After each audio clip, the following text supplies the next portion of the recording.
அகஸ்திய யாத்திரை இமயம் தொடங்கி பொதிகை வரை. எழுதியவர் சத்யபிரியன். வாசிப்பது பவானி அனந்தராமன். இது ஒரு அராலிட்டி மற்றும் சுவாசம் பதிப்பகம் வெளியீடு. ஆசிரியர் உரை.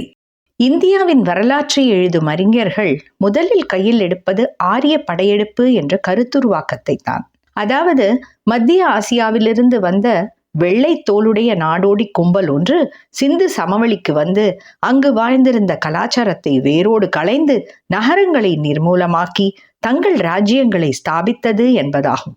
ஒளிக்கும் இருளுக்கும் இடையில் நிகழும் யுத்தத்தை குறித்து ரிக்வேதத்தில் குறிப்பிட்ட பகுதிகளை இந்த அறிஞர்கள் தங்கள் வசதிக்கு ஏற்ப வெண்ணிற ஆரியர்களுக்கும் கருப்பின திராவிடர்களுக்கும் இடையில் நிகழ்ந்தது என்று திரித்து கூறத் தொடங்கினர். செழுமையும் வளமையும் மிக்க ரிக்வேத வரிகளை நகரங்களை சூறையாடும் நாடோடி கும்பலான ஆரியர்களின் ஆரம்பகால நாடோடி பாடல்கள் என்ற கருத்துருவாக்கத்தை அரசியல் காரணங்களுக்காக உட்புகுத்தி விட்டனர். இந்த கருத்துருவாக்கம் எவ்வித ஆராய்ச்சிக்கும் ஆட்படுத்தப்படாமல் அப்படியே ஏற்றுக்கொள்ளப்பட்டதுதான் அந்த அறிஞர்களின் சாதனை. அந்த கருத்துருவாக்கத்தை மெய்ப்பிக்கும் பல்வேறு காரணிகளும் இன்று வலுவிழந்து போன நிலையில் மேலை நாட்டு அறிஞர்களும் மெல்ல மெல்ல அந்த சிந்தனைகளிலிருந்து விடுபடத் தொடங்கியுள்ளனர்.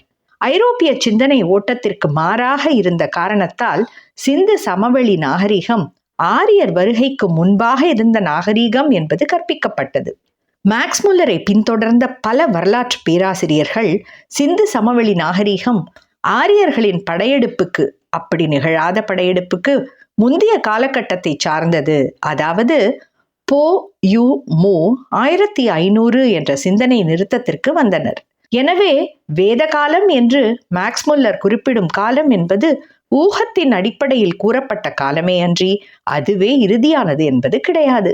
இதன் காரணமாகவே உலகில் நாகரிகம் தோன்றியதன் காலம் போ யு மு 4500 என்றும் ஆழிப்பெரு வெள்ளம் சூழ்ந்தது போ யு மு 2500 என்றும் அவரால் நிர்ணயிக்கப்பட்டது.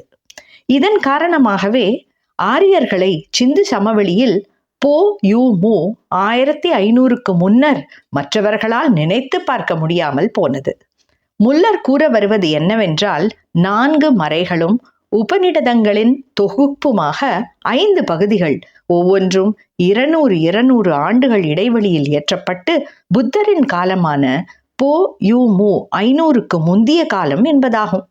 ஆனால் சமஸ்கிருதம் தன்னைத்தானே மெருகப்படுத்தி கொண்டு பாணினி காலத்தில் செம்மையான மொழியாக மாறியது. இத்தகைய மொழி மாற்றங்களை கணக்கில் கொண்டால் முல்லர் சொல்லும் 200 கால அளவு அடிபட்டு போகும். முல்லரை ஏற்றுக்கொண்ட அறிஞர்கள் பலரும் கிறிஸ்துவ மிஷனரிகளை சேர்ந்தவர்கள் என்பதால் வேதத்தின் மீது அடிப்படையாக எழுந்த கருணையற்ற தன்மை காரணமாக வேத கலாச்சாரம் நாடோடி கும்பலின் கலாச்சாரம் என்று நிறுவத் துணிந்தார்கள். இதற்கு அவர்கள் கையில் எடுத்தது ரிக்வேதமாகும். ஆனால் இன்னும் ஆழமாக அதனை அணுகியிருந்தால் அதற்குள் ஊடுருவி கிடக்கும் பல பண்பாட்டு கூறுகளை அவர்கள் அறிந்திருக்க முடியும். போ யு மு 2200 ஆண்டுகளுக்கு முன்பு மத்திய கீழை தேசங்களில் நிகழ்ந்த பல்வேறு ஆக்கிரமிப்புகளை கணக்கில் கொண்டு அது போன்ற ஒரு முற்றுகை சிந்துவெளி நாகரிகத்திற்கும் ஏற்பட்டிருக்கும் என்ற முடிவை ஒரு குறிப்பிட்ட கருத்தை நோக்கி நகரும் அறிஞர்கள் முன்வைத்தனர். ஆரியர்கள் நாடோடிகளாக வடக்கிலிருந்து இந்திய தேசத்திற்குள் தங்களது ரதங்களில் இரும்பு ஆயுதங்களை ஏந்தியபடி வந்து சிந்துவெளியின் பூர்வீக குடிகளை வென்று துரத்தி தாங்கள் அங்கே குடியேறினார்கள் என்பது இந்த அறிஞர்கள் நிறுவினார்கள். இதற்காக சிந்துவெளி நாகரிகத்தில் புறவைகளின் பயன்பாடும் இரும்பின் பயன்பாடும் இல்லை என்ற கருத்தை கண்டுபிடித்து முன்வைத்தனர். சிந்து சமவெளி மேலும் மேலும் ஆராய்ச்சிக்கு உட்படுத்தப்பட்ட போது குதிரைகளின் பயன்பாடு சிந்து சமவெளி நாகரிகத்திற்கு முன்பிருந்தே பயன்பாட்டில் இருப்பது தெரிய வந்துள்ளது.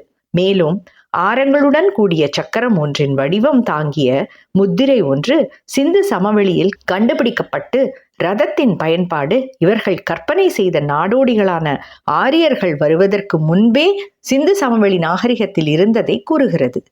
அதுவுமின்றி நாடோடிகளால் குதிரை பூட்டிய ரதத்தில் ஏறி தேசம் தேசமாக நாடு பிடிக்கச் செல்வது இயலாத காரியம் என்று எதிர்குரல் எழுப்புபவர்களின் குரலும் ஓங்கி ஒலிக்கத் தொடங்கிவிட்டது. எங்கு பாதை சமதளமாக இருக்குமோ அங்குதான் ரதங்களின் பயன்பாடு அதிகம் இருக்கும். ரதங்களால் மலைப்பகுதிகளையும் கரடு முரடான கணவாய்களையும் கடக்க முடியாது என்ற வாதத்தை முன்வைத்தனர். அயஸ் என்ற ரிக்வேத சொல்லை எடுத்துக்கொள்வோம். அயஸ் என்பது இவர்கள் கூறுவது போல இரும்பு என்ற பொருளில் வேதத்தில் பயன்படுத்தப்படவில்லை. இந்தோ ஐரோப்பிய மொழிகளில் அயஸ் என்பதற்கு பித்தளை, வெண்கலம் என்ற பொருள்களும் உள்ளன. அயஸ் என்ற சொல்லை விடைத்தங்கம் என பொருள்படும் ஹிரண்யம் என்ற சொல்தான் வேதத்தில் அதிகம் பயன்படுத்தப்பட்டுள்ளது. சாம வேதத்திலும் அதர்வண வேதத்திலும் அயஸ் என்ற உலோகத்தின் பல்வேறு நிறங்களாக சிவப்பும் வெண்மையும் குறிப்பிடப்பட்டுள்ளது. எனவே அயஸ் என்பதற்கு உலோகம் என்று கொள்ள வேண்டுமே அன்றி இரும்பு என்று தனியாக குறிப்பிட முடியாது என்றனர் இந்த எதிர்குரல் எழுப்புவோர்.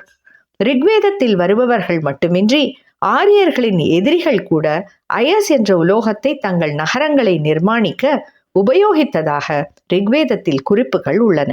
எனவே இரும்பை பயன்பாட்டில் கொண்டிருந்தவர்கள் ஆரியர்கள் மட்டும்தான், சிந்துவெளி மனிதர்கள் இல்லை என்று கூறும் வாதம் ஏற்புடையது அன்று. ரிக்வேதம் அதன் கடவுட்களை, நகரங்களை நிர்மூலம் ஆக்குபவர்கள் என்று குறிப்பிடுகிறது.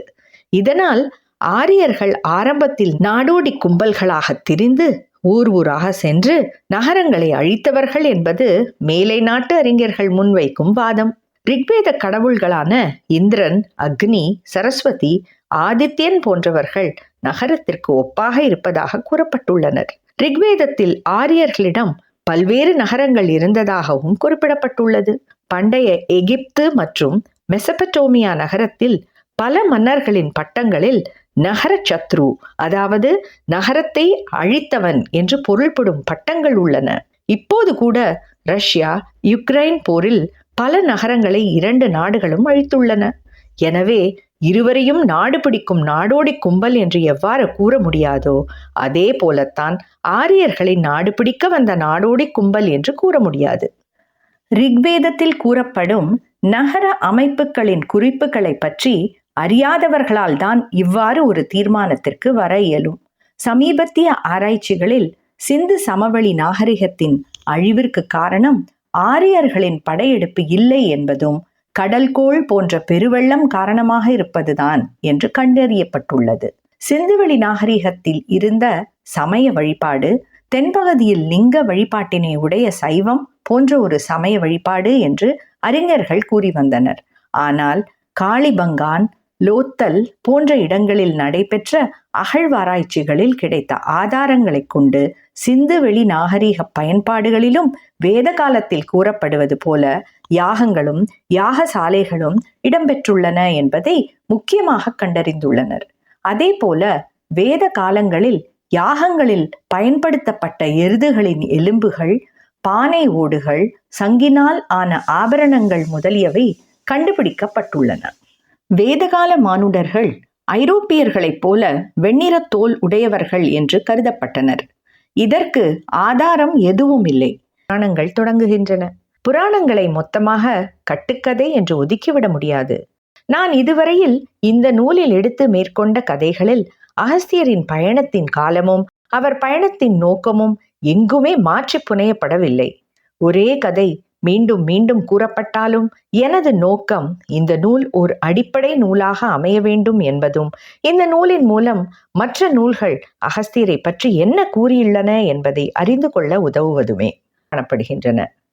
புறநானூற்று பாடல் 201 கபிலரால் பாடப்பட்டது. பாரி மகளிரை குறித்து கூறும்போது 49 வழிமுறை வந்த வேளிருள் வேளே என்று குறிப்பிடுவார்.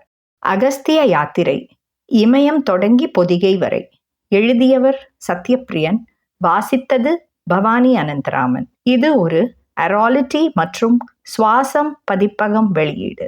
அனைவருக்கும் வணக்கம். அராலிட்டி மற்றும் சுவாசம் பதிப்பகம் பெருமையுடன் வழங்கும் இந்த ஒலி புத்தகம் கிடைக்கப்பெறும் இடங்களில் சிலவற்றை இங்கே தருகிறோம்.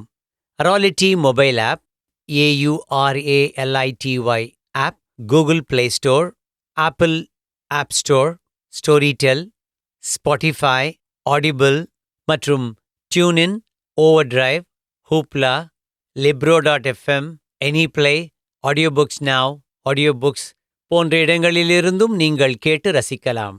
தங்களின் ஆதரவுக்கு நன்றி. வணக்கம்.